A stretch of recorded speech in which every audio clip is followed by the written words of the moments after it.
All right, now get this. A major biblical find has been made in Israel yet again, but this time it has to do with the prophet Isaiah. Israeli archaeologists believe they have unearthed a seal from the 8th century BCE that was created by the hand of the prophet himself. And if it truly was his, it may be the first ever proof of his existence.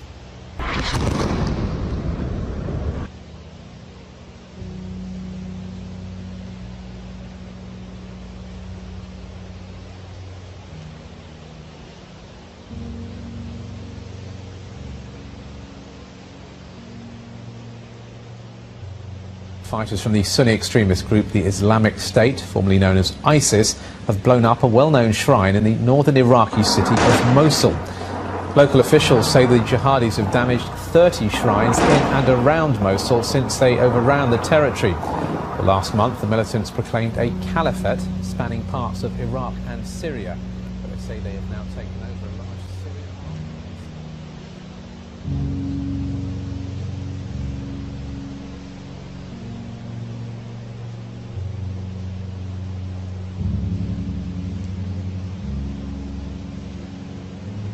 The seal was discovered in the remains of the first temple near Jerusalem's Temple Mount.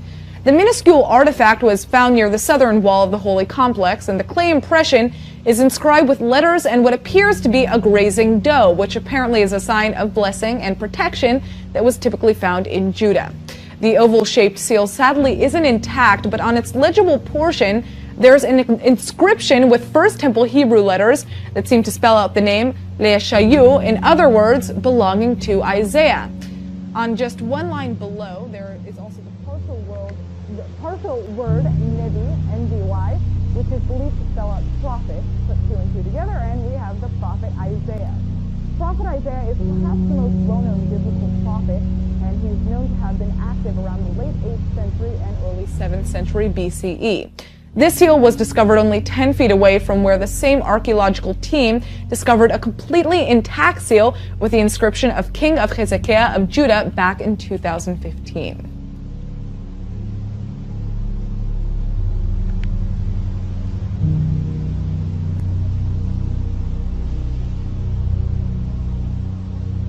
This is a really interesting story. I mean, how an American billionaire can pay people hundreds of thousands of dollars to try to attack you and other people who object to Islamic terrorism. I mean, that's the crux of the story. And then that very same person involved in that and delegitimizing Israel is one of the biggest funders of the Democratic Party. That's huge. That's a huge story. And I think that members of the more liberal and more progressive press ought to be answering why this isn't newsworthy, why only certain things are newsworthy, and why somebody far to the left and further to the left than they are, why they won't investigate, report, cover, and talk about these things. Where is this? And where is it? I don't think you're going to see it in tomorrow's papers. As you may know, the 85-year-old billionaire is a far-left fanatic whose open society organization advocates no borders anywhere in the world. According to Soros, everyone should be able to go wherever they want for any reason and stay there. There's even evidence to show that he looks upon the refugee crisis in Europe, and it's a terrible crisis, as an opportunity for him to further his ideas and his policies. And as you pointed out, in a Middle East that is melting down, where you have genocide taking place among Christian, Yazidi, and other communities, what he's doing is targeting the one open society in the whole region, and that's Israel. And it's particularly ironic that as he's pursuing what is a kind of McCarthyism, he is the founder of the Open Societies Foundation. How does an open society foundation try to shut down debate, try to demonize and delegitimize Israel? Recently, hackers believed to be backed by Russia exposed more than 2,000 documents connected to Soros and his open society. The information very disturbing. Soros has given about $10 million to groups opposed to the policies of Israel. He has funded individuals accusing Israel of war crimes. He has given a variety of grants to people who literally hate the Jewish state of Israel. This has been one of the sources of the hostility that exists in the Muslim world towards Israel. In a sense, it kind of drives them crazy. It was Ezekiel back in chapter 25 of this prophecy who called it an ancient hostility. In fact, the phrase ancient hostility in the original language literally means a revengeful, vengeance, malice, a never-ending enmity. So that when you discuss that across borders sometimes, it's unbelievable. They hate the Israelis many times far more than progressives hate Trump. You know, it's like watching CNN or something. It's just like you just see people raging and raving and anger, and it's not even something that you can even have a conversation about. It's just an angry hostility. And, you know, one can't help but say, well, why? And you hear all these accusations, very few of them that are historically valid. It was undeniable that the Jews have held an inexplicable place in human history. It was Mark Twain back in 1879 or 1897 who said, if the statistics are right, the Jews constitute about 1/4% of the human race. Today, they represent even less, 0.2%, 0.2% of the human race are people of Jewish descent. He says, properly, the Jew ought to be hardly heard of, yet his importance is extravagantly out of proportion to the smallness of his bulk. His contributions to the world's list of great names in literature, science, art, music, finance, medicine, and abstruse learning are also very out of proportion to the weakness of his numbers. The Egyptians, the Babylonians, the Persians rose. They filled the planet with sound and splendor, and then faded and passed away. The Greeks and the Romans followed. The Jews saw them all, survived them all, and is now, when he always was, exhibiting no weakening of his parts, slowing of his energies, dulling of his alert, aggressive mind. All other forces pass, but he remains. What is the secret of his immortality? We meet this month as regional tensions are taking an increasingly perilous turn. Fighting in Syria is increasing, endangering de-escalation arrangements and regional stability, as well as undermining efforts for a political solution. We turn now to Syria in the civil war that has lasted 7 years. Some of the worst acts of violence have come in the last 48 hours. After an assault that is both total and pitiless by President Bashar al-Assad's regime on a rebel-held suburb of Damascus. Despite the positive news from Iraq and the defeat of Daesh, much of the Middle East continues to be in the grips of an ongoing human tragedy of immense proportion. Mr. President, against this backdrop, and after over a century of hostilities, including 50 years of continued military occupation, Israelis and Palestinians are still no closer to peace. Many have lost hope that they will see it in their lifetimes. This context underscores the need for a political solution to the Israeli-Palestinian conflict, which has lasted for far too long. Yet we must face today's sad reality. After decades of support, the global consensus for a two-state solution could be eroding. But when the UN said we need to declare this as a separate state within separate borders, suddenly it gave rise to armed conflicts, that 200 million Arabs rose up in arms against 200,000 Israelis. And we've seen ever since, from the Palestinians to Hamas to Hezbollah to Islamic Jihad, Al-Qaeda, ISIS, Turkey, Iran, Yemen, Somalia, and the list goes on and on and on. There has been an increasing, intensified hatred. And we understand, we sit there and say, why can't you guys just get along? And the answer is religious. It's not anything else. Mr. President, the security situation on the Golan is also a growing concern. A worrying escalation occurred on February the 10th when Israeli defense forces destroyed what they identified as an Iranian unmanned aerial vehicle, which had reportedly entered its airspace from Syria. Israel accuses Iran of using a base inside Syria to launch the drone. Shortly thereafter, Israeli aircraft targeted a Syrian airbase. During the attack, one Israeli jet was hit, injuring 2 pilots knocking an Israeli jet out of the sky for the first time in 36 years. As the peace process falters and the gulf between the two sides widens, Palestinians and Israelis continue to suffer the violent consequences on the ground. And lastly, it is critical that any future peace proposal focus on the two-state solution and all final status issues as per prior agreements and relevant UN resolutions. A failure to do so could have dangerous repercussions. Ezekiel agrees with this. In fact, he says a storm is coming.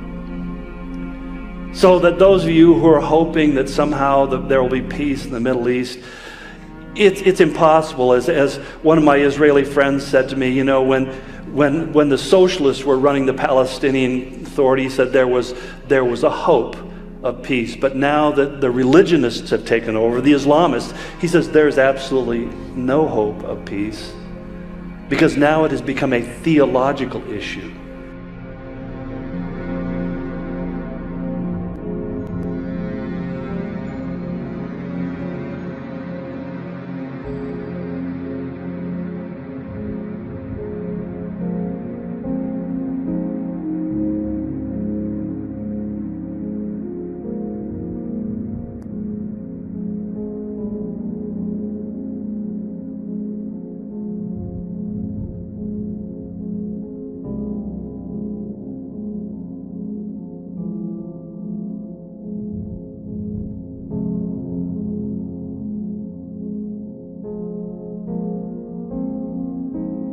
Do you know that right now that Israel has uncovered the largest deposit of natural gas in the world? And they are drilling it so that very soon Israel will be completely energy self-sufficient. Arafat used to say, well, we'll drive them into the sea and let them drink seawater. How true that was. It was a prophecy, because today 80% of Israel's water is drawn from the Mediterranean Ocean. It's desalinated, desalted water, because the Israelis developed a system for desalination that's clean and pure. They use solar power instead of coal power, as is done in most places, and oil power in most places in the world. Clean, efficient. And suddenly they were, after being dependent upon rainfall and the Jordan River and the Sea of Galilee, now 80% of the water comes out of the ocean. So Arafat was right. He said, let them drink salt water. They are.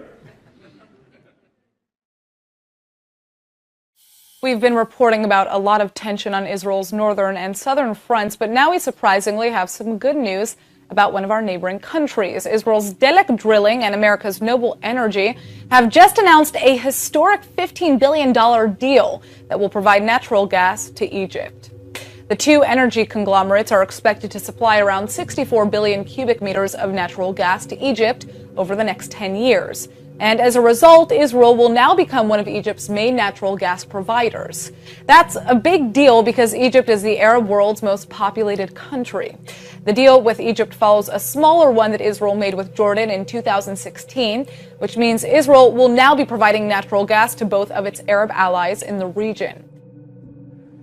But again, you have to understand that Israel is one of the most wealthy and powerful countries. Their natural resources are beyond control.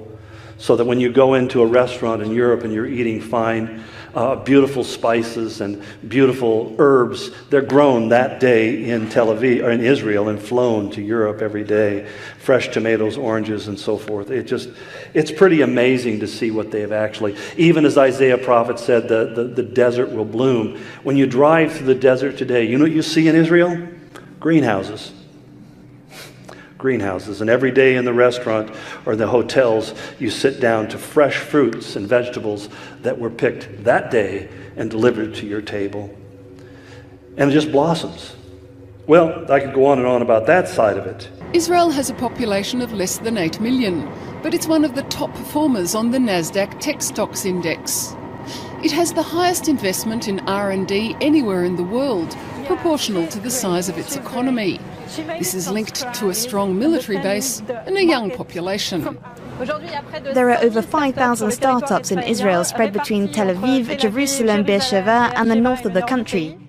It's interesting because even as The Economist noted recently, it said in the span of just a few decades, The Jewish state has transformed itself from a backwater into a high-tech superpower. In other words, they have more high-tech startups per capita than any other country in the world. The new iPhone was developed in Israel, just a few miles in Netanya, right just up north of Tel Aviv. And they create more new tech startups that are being bought up by the large technical companies every day.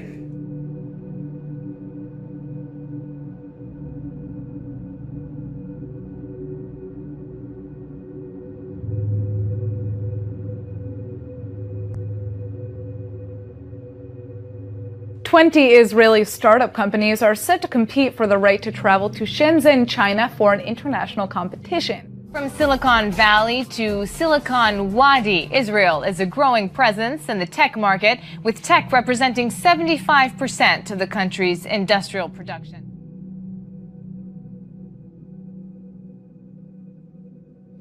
And indisputably, Israel is today one of the richest, one of the most powerful countries in the region, so that even though it's a country of only 6 million people, the Israeli shekel is traded on the world money market exchange with only a half dozen other currencies, like the US dollar or the Chinese renminbi or even the Russian ruble. But here we have the shekel coming from this little tiny country, which is part of the economic trading system for money traders around the world. One of the most powerful and strongest currencies in the world. It's kind of amazing, and even in terms of their military power, their military is registered as the 11th strongest military in the world. And clearly the most powerful military in the whole Middle Eastern and Mediterranean region. It's greater than Britain. Their army is strong, higher rated than France or any of those countries that once were the great powers. Of all those countries where you have Russia and the United States and China, and not far behind them is this little tiny country of only 6.5 million people with one of the strongest and most efficient militaries in the world. In fact, when they buy our F-16s, and now looking at they're buying the F-35s, they ask the U.S. to send them to them stripped of their technology because their technology and the avionics are so far superior to what we create and more adapted to their particular regional needs. So that when we think about missile defense systems, who do we partner with to develop them? Do you see China as a place where this type of digital dictatorship is most likely to emerge? Well, I don't know. As I said, as I gave examples, you have cases in the West. And I know maybe best about my own country, that Israel is building a real total surveillance regime in the West Bank, which is something we haven't seen anywhere, almost anywhere in history before, of really trying to follow every place, every individual. And we still haven't crossed the critical watershed of the biometric sensor. Whether it's in the US, in Israel, in China, it's still social media. It's still my mobile phone. It's still where I go, what use I make of my credit card. We still don't really have the technology to go inside, but we are maybe 5 years, 10 years away from having the technology.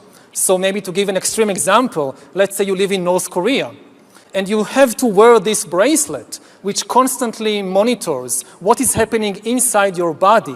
And you walk into a room, and you see the picture of the dear leader on the wall, and the bracelet can know what is happening to your brain, to your blood pressure, as you see this picture.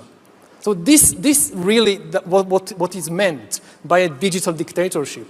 I mean, it makes 1984 sound positively... Child's play. Child's play, yeah. Exactly. Although most of the Old Testament prophecies about the last days or the end times, whichever you prefer, speak primarily about Israel and those events surrounding them as a nation in the end times, and particularly the city of Jerusalem, because we often say that Israel and Jerusalem are God's timepiece for the last times.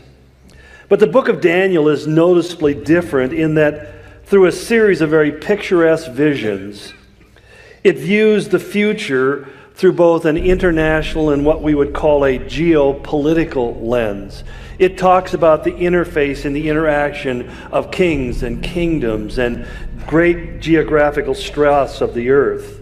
We find that the word that Daniel uses repeatedly in chapter 7 in describing it is that it was different.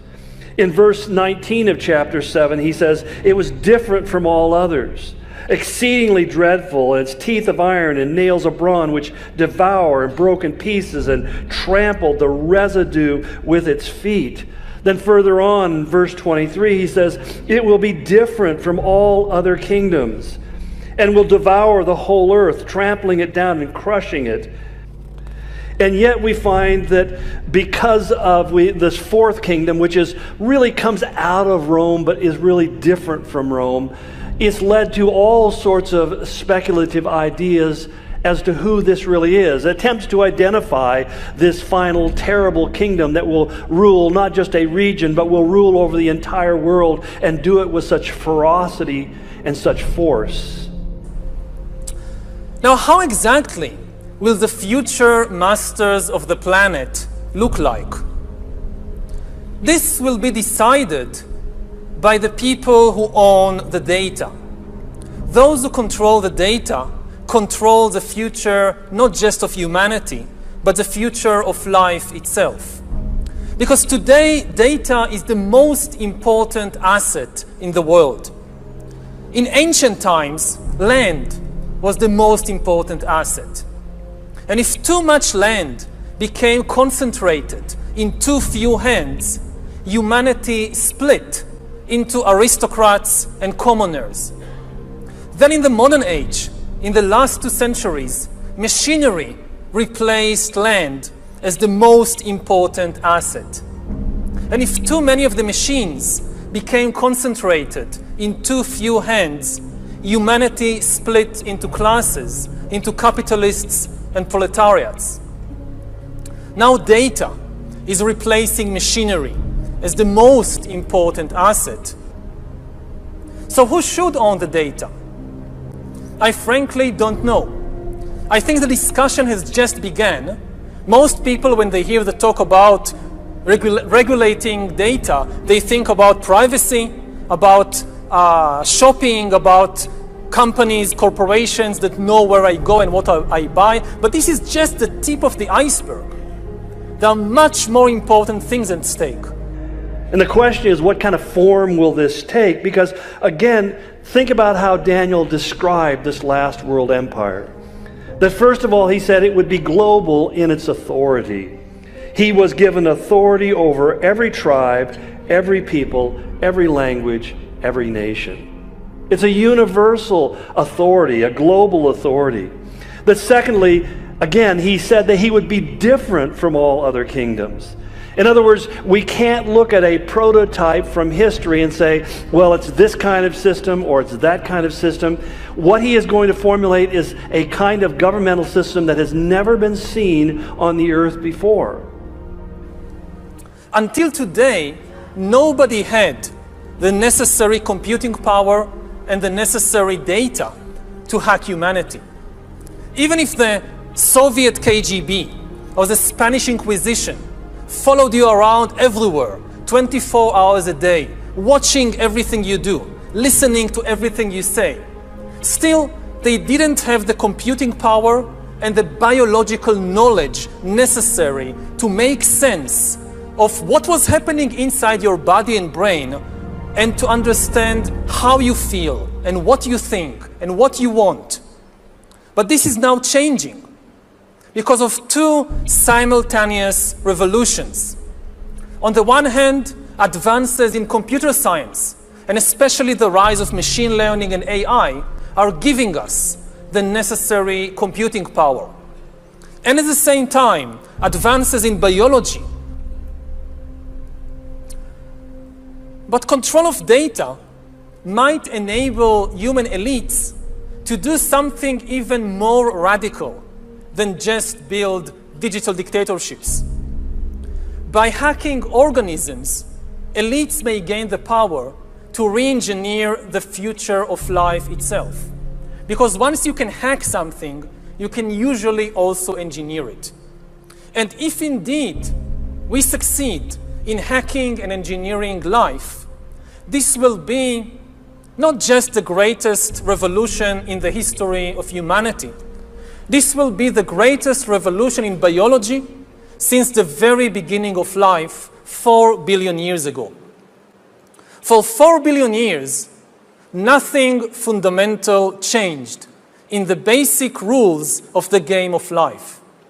All of life, for 4 billion years, dinosaurs, amoebas, tomatoes, humans, all of life was subject to the laws of natural selection and to the laws of organic biochemistry. But this is now about to change. Science is replacing evolution by natural selection with evolution by intelligent design. Not the intelligent design of some god above the clouds, but our intelligent design and the intelligent design of our clouds, the IBM cloud, the Microsoft cloud. These are the new driving forces of evolution. But until recently, you have to keep in mind that the whole idea of this universal economic system seemed completely undoable, and for obvious reasons. How could you maintain that kind of control and quality worldwide? But as Daniel prophesied some 2,600 years ago in the end of his prophecy, he told us in Daniel 12:4 that at the time of the end, he said, knowledge would increase. For the last 40 years alone, technological knowledge alone has literally skyrocketed to the point that sociologists refer to it as a data deluge, kind of like an informational tsunami. And you see the chart just over the last 40 years, they broke it down into bits of information, and how over the last just few years it has just gone straight up and continues to go up at such an exponential rate that we are at a place now that no one can understand all of the information that is now available. It was quite interesting when Google was experimenting with a couple of artificial intelligence computers, and they set them up to begin to teach each other and communicate information, and wrote an algorithm that would enable the machines to educate themselves without having input of data from programmers. And it was so successful that early on they began to create their own language, that they communicated in this own unique language between themselves that nobody could understand, and at that point they decided maybe we ought to pull the plug. Now, why is data so important? It's important because we've reached the point when we can hack not just computers, we can hack human beings and other organisms. There is a lot of talk these days about hacking computers and email accounts and bank accounts and mobile phones. But actually, we are gaining the ability to hack human beings. Now, what do you need in order to hack a human being? You need two things. You need a lot of computing power, and you need a lot of data, especially biometric data. Not data about what I buy or where I go, but data about what is happening inside my body and inside my brain. And at the same time, advances in biology, and especially in brain science, are giving us the necessary understanding, biological understanding. You can really summarize 150 years of biological research since Charles Darwin in 3 words. Organisms are algorithms. This is the big insight of the modern life sciences. That organisms, whether viruses or bananas or humans, they are really just biochemical algorithms. And we are learning how to decipher these algorithms. There are so many things that are coming to pass, as I said before, that are so close to what the Bible describes that I'm kind of stunned by what I'm reading in the world around me. So that one thing that we all can agree on is that from the beginning of biblical history, you go back to Genesis chapter 11, following the flood, If we begin with Nimrod and the building of the Tower of Babel, there has been a long list of maniacal megalomaniacs who have tried and failed to create a global empire centered on worship of themselves. So that even up to in most recent history, whether we're talking about people like Genghis Khan or Adolf Hitler, it really is really easy to see how that there has been this passion and this drive to own and control and to rule over the entirety of the world. And in some ways, even jihadist Islam is focused upon that idea of conquering and controlling the world with one caliph who will rule over everything. And I would suggest to you that that is an antichrist spirit and not just simply a different religious point of view. So that what I want to really say is this kind of spirit of Antichrist that the Bible talks about has been operational since the fall in the garden. And once you have enough such biometric information and enough computing power, you can create algorithms that know me better than I know myself. And humans really don't know themselves very well. This is why algorithms have a real chance of getting to know ourselves better. We don't really know ourselves because unlike land and unlike machinery, data is everywhere and nowhere at the same time. It can move at the speed of light, and you can create as many copies of it as you want. So that undoubtedly, whether we're talking about Hitler or Genghis Khan or Attila the Hun or whoever you want to point out through human history, they've all been basically inspired by Satan, and they all have failed because, as we just read in verse 6, the one who now holds back will continue to do so until he is taken out of the way. Now, the phrase holds back is actually one word in the original. It means the restrainer, the one who hinders. And he keeps something from being able to progress. So that what he's telling us is, from earliest times, Satan has been trying to bring to pass his plan of establishing his dominion and his rule through his demonically possessed leader to control humanity and set up one world kingdom, one world government under satanic power and a control. That's the agenda. That's Satan's desire. That's really what he's working towards. And I would suggest to you that it's not just something that we see happening in our present time, but it's been underway since the beginning of time. When one approaches biblical prophecy in a literal way, I mean a literal reading of the Bible, that not engaging in, allegorical guessing and figuring, but really just reading it as it's written, one of the things that becomes really abundantly clear is that Israel and Jerusalem in particular play a very important role, a special role in terms of what we talk about as the end times, God's future plans for the world. Even the Apostle Paul felt it was important, so important that he explained in his letter to the Romans that God had a special covenant relationship with Israel. But from the beginning, God defined his relationship with the Jewish people as being a special and unique one. And that really got lost within Christian theology, especially around the 5th century when Augustine came up with his city of God concept and the idea that the church has subsumed the role of Israel, and now the church is the new Israel, and the old Israel is gone and forgotten, as if God terminated his covenants to them. And in doing that, you have to overlook some of the very specific wording that God uses in terms of his relationship with the people of Israel.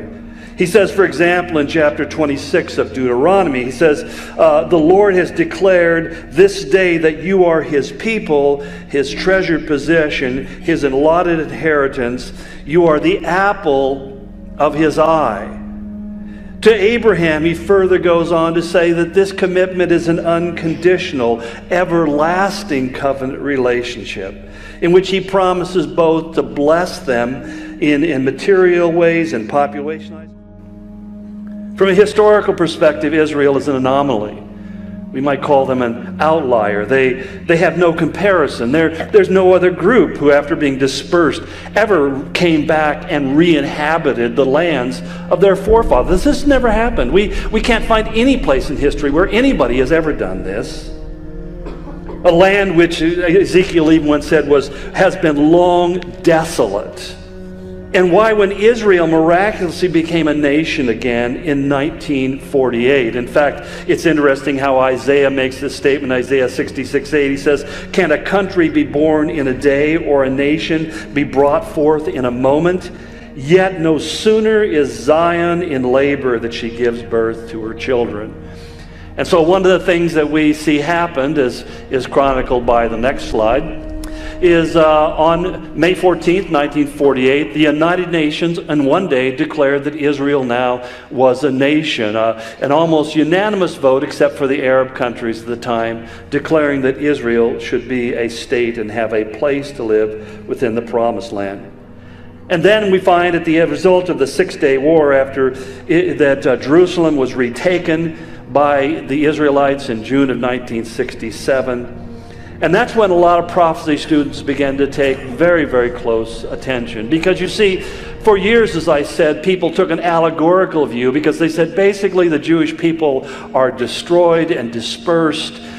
They will never rebuild a nation. They will never be back in Jerusalem. And they certainly never will ever be able to build a temple. And then all of a sudden, 2 of 3 come to pass within a very few decades. That the nation is rebuilt, they retake Jerusalem, and the only thing that's left outstanding is the rebuilding of the temple, which actually is something that happens as a consequence of the battle that we're going to study, I believe, and results of the Antichrist coming to power, that he actually will work with the Jews in the rebuilding of a third temple on which he places his image and commands the world to worship him.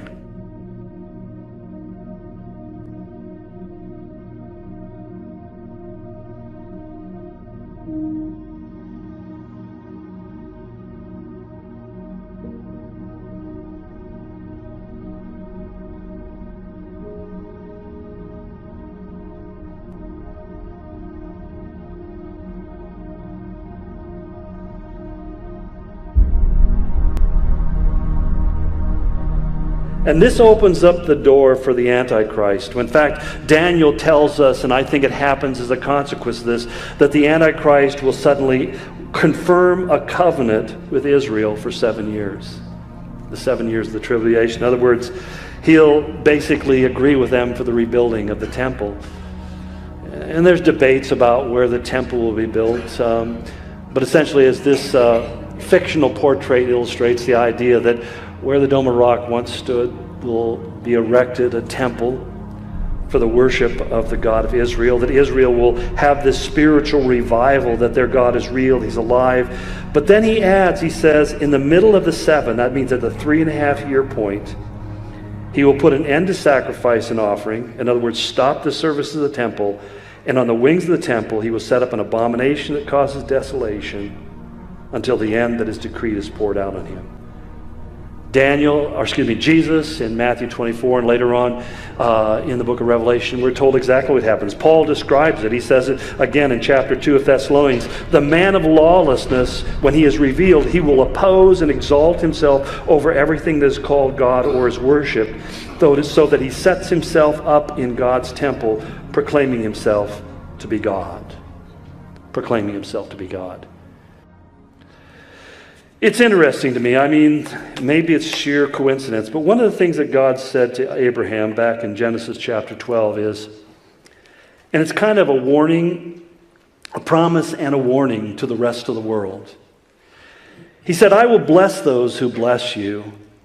I will curse those who curse you.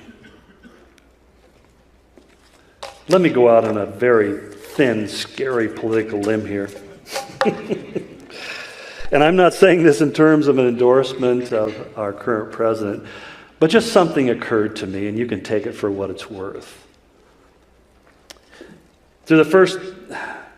Since November, I should say through November and December, I would say that our current president has been ferociously embattled I mean, it's like you just, you know, even John Kerry is quoted now of having talked to the Palestinians and told them, don't worry, he won't be around in a year.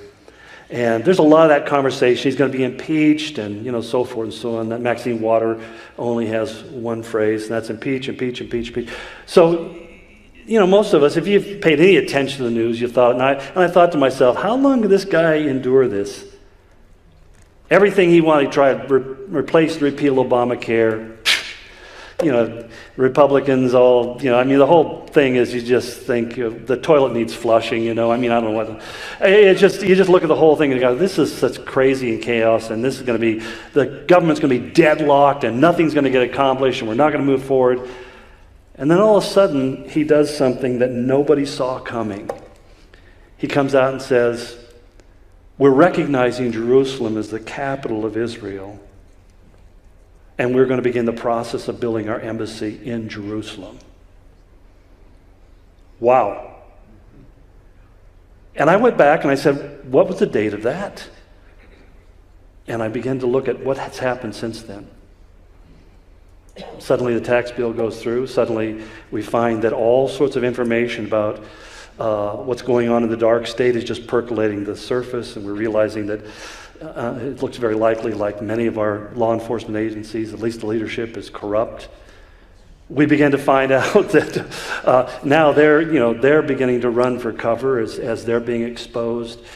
The Mueller investigation is probably going to fizzle out because it was based upon a false premise, a fraudulent document. I look at the economy is soaring, the tax bill was passed, the shutdown was shut down, and now DACA and the border wall and all those things are probably going to be happening. And I'm sitting there going, his whole agenda's kind of suddenly come alive and is kind of going across his enemies like a steamroller. And I thought, well, is it possible that because he has blessed Israel, that God is blessing the U.S., blessing him at least? Now, you know me, I would never take sides in a political debate. I'll be honest, the man frequently troubles me. Frequently troubles me. I'm glad he lives in Washington and not next door.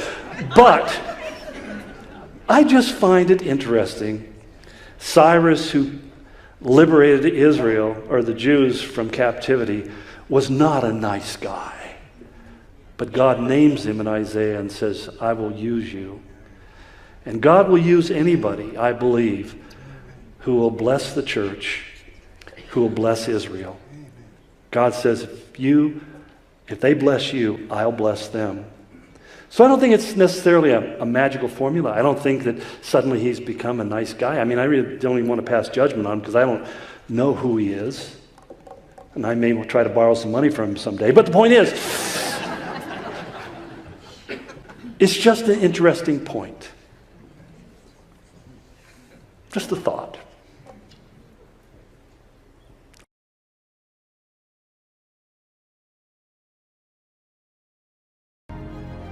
After the rapture, there will be a false world religion.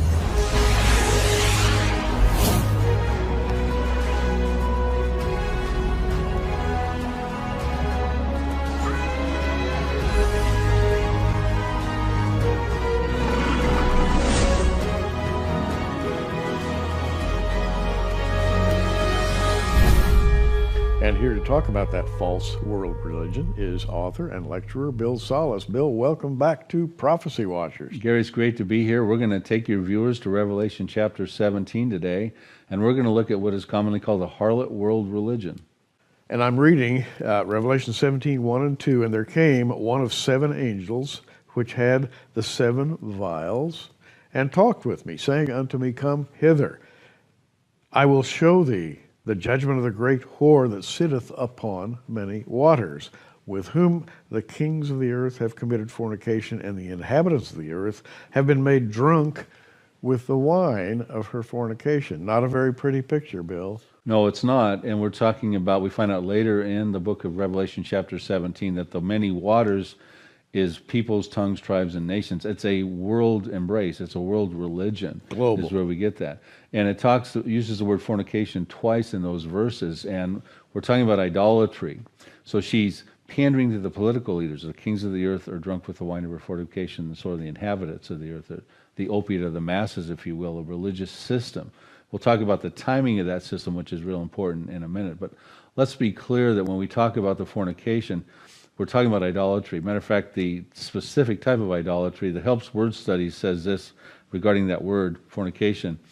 Commit fornication, practice idolatry, to be unfaithful to Christ while posing as his true follower. So what we might have here is a false religion posing as a true follower of Christ is one definition of that. And I believe that might be the case because I think we're going to show with your viewers here that this is centered in Rome, Papal Rome at this point, started pagan Rome and now has gone into Papal Rome where we've got, the Vatican and that going on at this point. You know, in the old world, every city had a pagan deity, usually female. And I remember Diana of the Ephesians, and Paul, of course, got into a huge conflict with this municipal goddess. And it's amazing, down through the history of the world, how people have flocked to a false religion, usually symbolized by a woman. And in Revelation, it puts the cap on everything. She is huge. She is worldwide. And people seem to flock to her with great zeal. And so what we're talking about here, let's talk about the timing of this because it's going to lay out the concerns about what is this idolatry, this system we're talking about.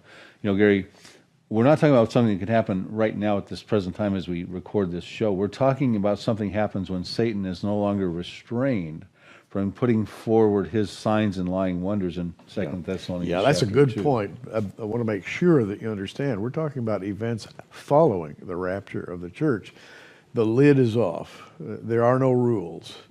Everybody does evil with both hands. It's just, it's a hideous time. Yeah, so for 2,000 years, Satan has been preparing something that he's going to unleash on humanity. And so we're trying to see, well, what has already been sort of got some precedent here throughout history, throughout the church age, that would be easy for him to bring forward into a full fruition of deception. And so the question is, we're trying to debate, we've got a debate we're talking about on a DVD here on your program. Joel Richardson and I did a debate on this subject, and he believes that this woman represents Islam centered in the city of Mecca, and I believe it's Rome, and dealing with, of course, the Vatican at this point in time. Which of those religious systems throughout the church age has been more guilty of spiritual idolatry? He would say that it's Islam because of the black stone, the Kaaba. It's a counterfeit to the blood of Christ. They make pilgrimages there. But I get into in the debate talking about the Eucharistic miracles, the Marian apparitions and things like that, which show a clear pattern. So what's going to happen is that after the rapture, at a time when Satan is no longer restrained, when the paranormal is the new normal, when the supernatural is the natural, and people are concerned about uncertain futures, how will Satan move into that situation? Because first of all, it's not the Antichrist that everybody's going to flock to right in the beginning, because it talks about this harlot world religion in Revelation 17, who actually sits on the Antichrist, the beast, in Revelation chapter 17:3. So he's kind of playing second fiddle in the beginning, helping carry her to her heights until he gets in his position, and at which point the 10 kings desolate her, and he has his time in the sun, if you will, in this Antichrist system. So we're trying to look back historically in the church age. And my arguments are, and I've got, I want to talk about the Eucharistic miracles, the Marian apparitions, and that sort of thing, to show you that all it's going to take for Satan when he's no longer restrained, he's going to easily be able to move into that system that's already established, already got deception going within it, and he's going to be able to do some more things in there and get people to turn their focus on that harlot world religion, which I believe will be centered in Rome. Now, this world religion is going to come out of great distress. Revelation makes it very clear that after the rapture, there will be a series of seals open that are going to topple the economy.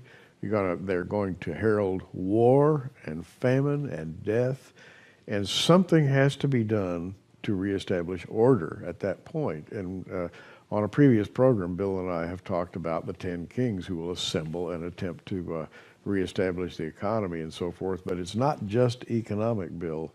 And today we want to talk about the religious aspects of the period after the rapture, when the seals are opened and when the trumpets begin to blow and so forth. Yeah, people are going to be wondering what just happened to all those Christians, and things get very spiritual at that point in time.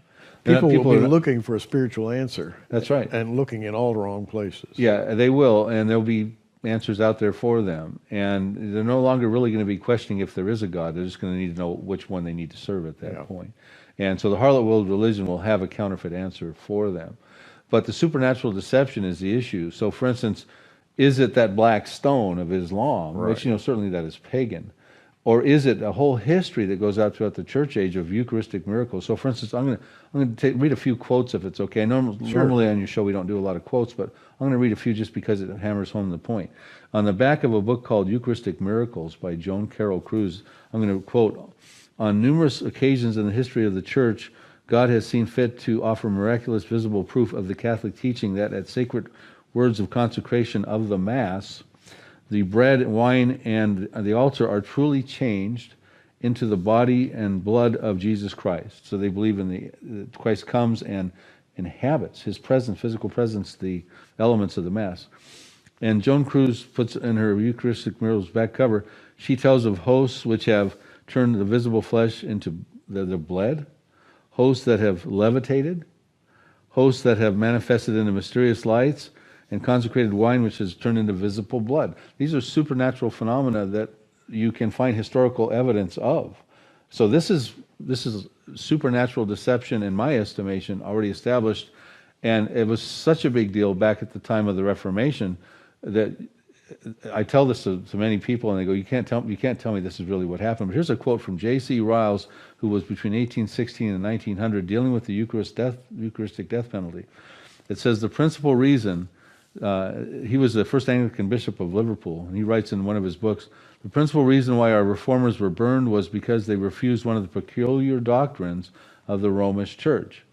On that doctrine, in almost every case, hinged life or death. If they admitted it, they might live. If they refused it, they must die. The doctrine in question was the real presence of the body and blood of Christ and the consecration elements of the bread and wine in the Lord's Supper. I know that was not the only reason the reformers were being called heretics and then sent over to the authorities to be killed, but that's among them. That's how important the Eucharistic miracle is to them.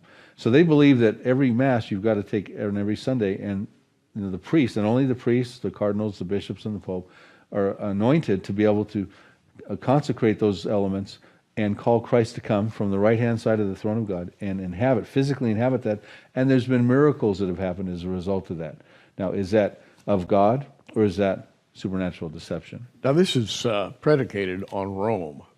Rome as a historic city, Rome as a type, Rome as a symbol. Rome is mentioned in the Bible.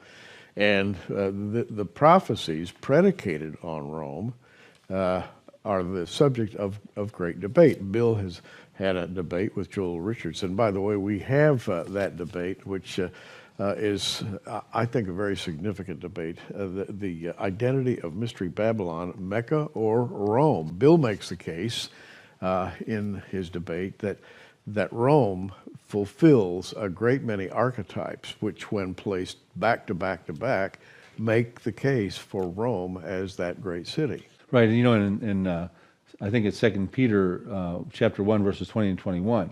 Because when we talk about Mystery Babylon and the city of Mystery Babylon, there's 5 different candidate cities: Jerusalem, New York, rebuilt Babylon, Iraq, Mecca, now Joel's come out with, and Rome.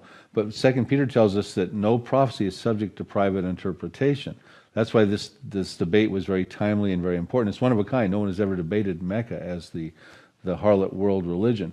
And Joel and I ourselves have a history ourselves. We came along onto the prophetic scene about the same time, and our books both came out that we debated upon this past year, 2017, and neither of us knew we were writing these books together, which are diametrically opposing views to each other. And we're both brothers in the Lord, but it's a fascinating debate, and we don't hold back any punches. We get into the real details of what the differences between these two religions.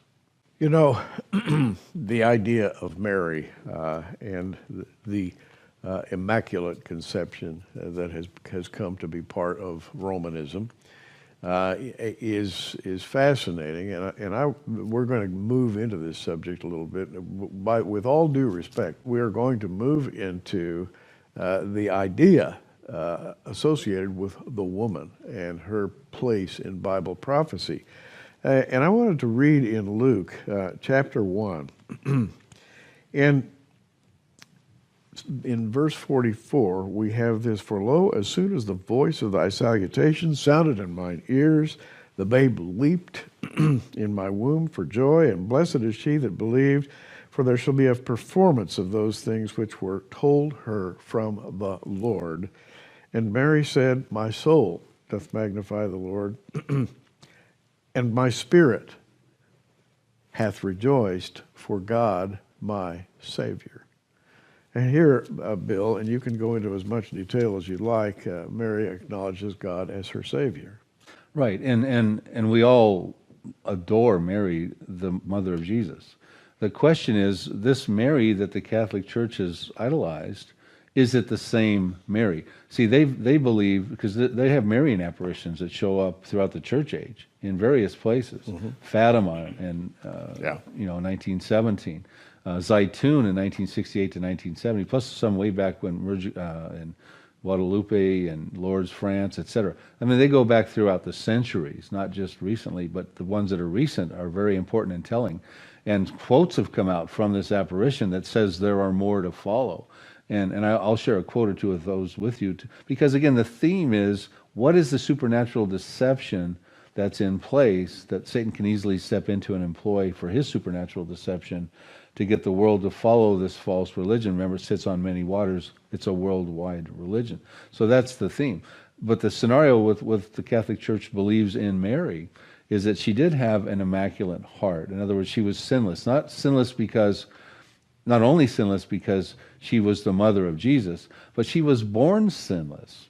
That's what they believe. And the problem with that is that, we're told that the wages of sin are death, and so we find out that Mary died. Well, in 1950, Pope Pius XII came out and said, no, she didn't die. They came out with the doctrine of the Assumption of Mary. She actually assumed to heaven. So we're just being clear here, that's what they teach about Mary. Now, what she has said when it comes to here's a very interesting thing with respect when it comes to the Marian apparitions. It says that this is from the book Queen of All on the Marian apparitions. And when we talk about Zaytun, we had this major apparition happen in Egypt between 1968 and 1970, where you actually had, I'm going to give you a quote here. It says, numerous healings and miracles have been reported at apparition sites around the globe. In addition, the apparition of the Blessed Virgin Mary has repeatedly announced that her most significant signs and wonders are yet future. So there's more to come. She admits that she has not yet revealed all her full glory to the world. She predicts heavenly signs and wonders that the whole world will soon witness. Now here's an actual quote from an apparition of Mary through her visionary. They write this in their book. Here's what the apparition says. I wish to also tell you that before my apparitions end completely, I shall be seen by every denomination and religion throughout this world. I will be seen among all peoples, not for just a moment, but everyone will have a chance to see me. As I appeared in Zaytun, she's referring to that apparition was just barely 50 years ago. I shall appear to everyone, they may see me, pray and help my plans to be realized, not just here, but throughout the world. So I asked the question in the debate. Isn't that the prime suspect for supernatural deception?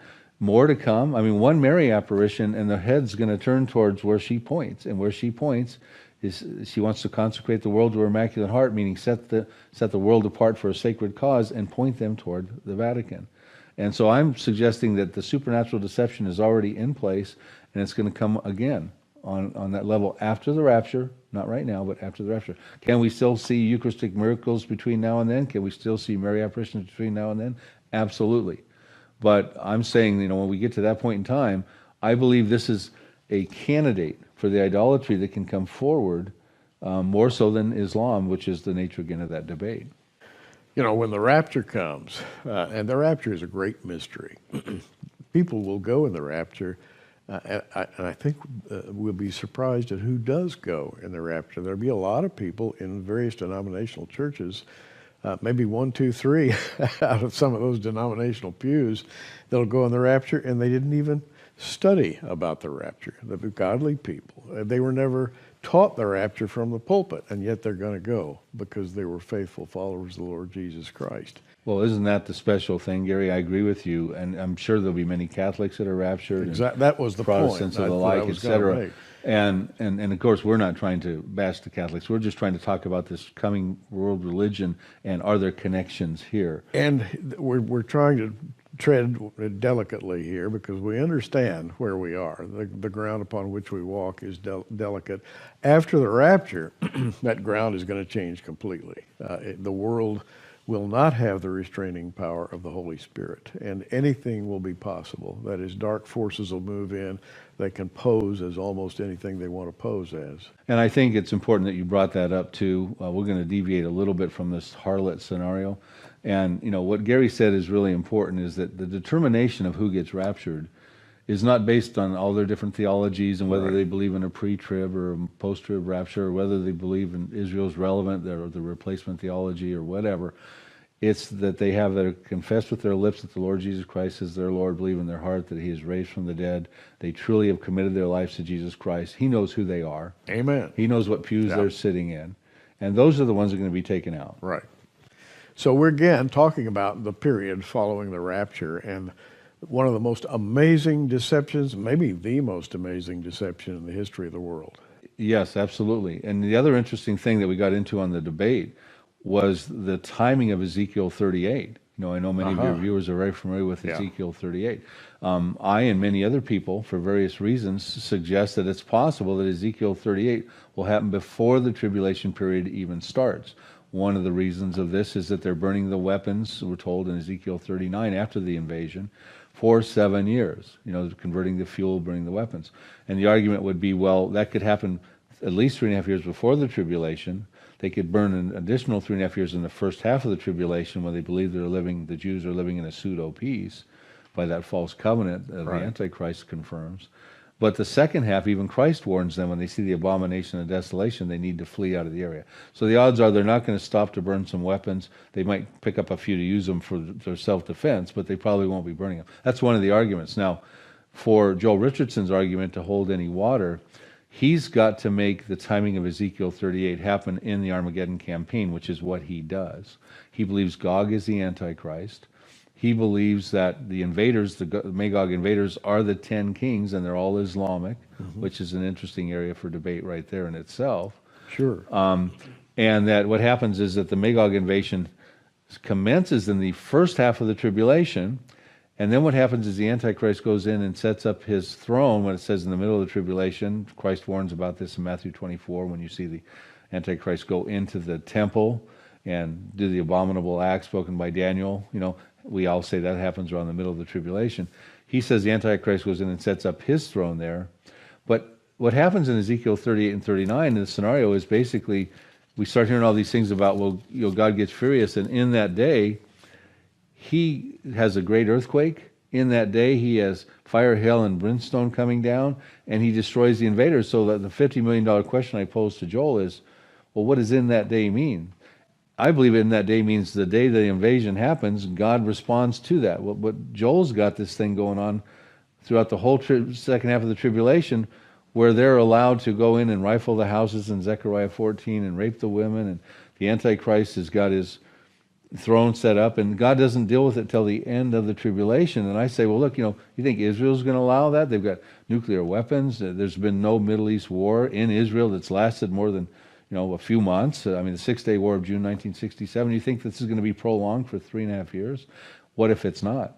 What if Gog is destroyed in that day of the invasion, whether it's before the tribulation or whether it's in the first half of the tribulation? The Antichrist is gone. How can any of this Islamic harlot or Islamic Antichrist even hold water if the timing is wrong in his estimation? So it's a very fascinating aspect of the debate as well. It is indeed. Can we talk about Jezebel for a minute as a type and a symbol? Sure. Because Jezebel and Ahab in the Old Testament, and by the way, they're being spoken of a lot these days, were the personification of evil, a ruler and his insane wife, who was also worshiping false gods. And they epitomized power as the false king and queen of Israel. But this Jezebel was a woman who seemed moved by a dark force. And she actually worshipped the gods of the Phoenicians. She worshipped Baal. And yet she was the queen, if you will, along with King Ahab, of Israel. And in the Bible, she is a type of this woman who stands up in the end, particularly shown in the book of Revelation, and comes to culmination. That is, she finally arrives at the culmination of her power, and in Revelation, her power finally comes to an end. And that's the beauty of the way the Bible is structured. But Jezebel has a long, long, long history, even in coming into the book of Revelation. Well, she was actually probably the most wicked of all the Old Testament female characters you've got. Yeah. So what I find interesting when you jump our attention up into the future, right, into the book of Revelation, chapter 2, it's actually verses 18 through 29, where she shows up again in the letter to the church of Thyatira. And I actually have a message that you've got a DVD on here, you'll also be presenting here too, called The Catholic Church in the Tribulation. Yeah. And I get into this problematic scenario with Jezebel, because that letter, Revelation 2, has 12 verses, of which 5 of those verses are things you would never want your pastor at your church to hear about. And this is a rather long passage, bear with me. Notwithstanding, I have a few things against thee, that's Thyatira, because thou sufferest that woman Jezebel, which calleth herself a prophetess, to teach and seduce my servants to commit fornication and to eat of things sacrificed to idols. And I gave her space to repent of her fornication, and she repented not. Behold, I will cast her into a bed, and them that commit adultery with her into great tribulation, except they repent of their deeds. And I will kill her children with death, and all the churches shall know that I am he which searcheth the reins and hearts, and I will give unto every one of you according to your works.